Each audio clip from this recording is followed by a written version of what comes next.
peux mettre.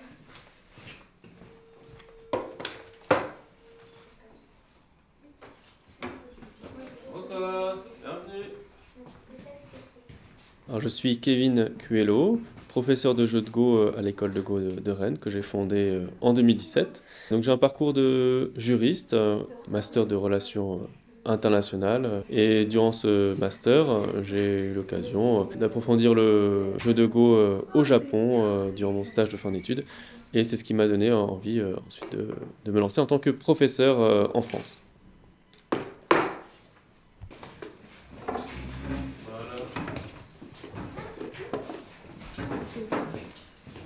Et voilà, du coup, donc c'est Darius.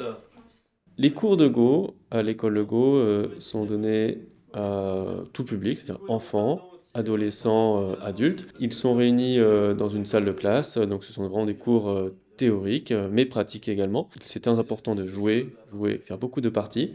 Il y a aussi des présentations de parties professionnelles que l'on essaie de retracer et comprendre qu'est-ce qui a motivé leur coup pour essayer de trouver des coups brillants. C'est un signe d'humilité, on se met au niveau de tout le monde, d'accord? Tout le monde a sa place ici, d'accord? Allez, vous me suivez et vous répétez après moi. Allez, bonne séance! Bonne séance.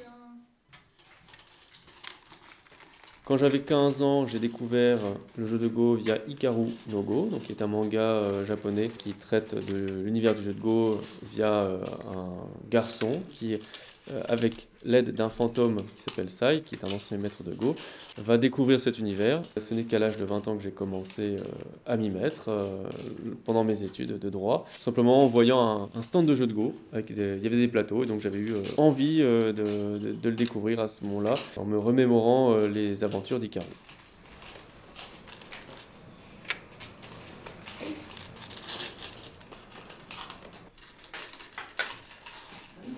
Il y a un aspect qui s'inspire du vivre ensemble, parce que c'est un jeu où on ne va pas essayer d'écraser l'autre, mais ça va être plutôt construire des territoires. Et donc, en posant ces pierres, on va négocier ces zones d'influence. Et bien sûr, celui qui aura la plus grande zone, qui fera le plus de points, remportera la partie. Mais le but, ce n'est pas vraiment d'écraser l'autre, de l'anéantir, de l'effacer du plateau.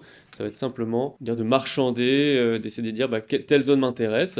Du coup, toutes ces interactions vont faire que le plateau va se remplir de pierres. Donc des pierres vont être capturées lorsqu'elles seront encerclées et des territoires vont apparaître plus solidement lorsque des lignes de pierre vont les entourer solidement et d'une manière linéaire.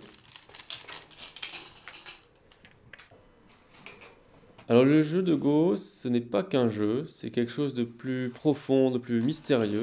Aucune partie ne se ressemble. Il y a énormément de possibilités, que ce soit au début, au milieu, à la fin de partie. Lorsque j'ai lancé l'école de Go en 2017, j'ai souhaité lui donner un aspect traditionnel, d'influence japonaise notamment, puisque le jeu de Go fait partie des arts martiaux, notamment de l'esprit. Donc les arts martiaux, on pense tout de suite au kung-fu ou au karaté, au judo, mais ce sont également des arts qui ne sont pas uniquement que physiques, qui peuvent être comme la calligraphie, la peinture, des moyens d'expression. On fait ressortir son énergie et via la respiration intérieure, on va essayer de trouver le mouvement, au jeu de Go, le coup, le plus juste. Et cela demande une discipline régulière, avec une rigueur qui fait que ce n'est qu'en pratiquant très très souvent que l'on va s'améliorer.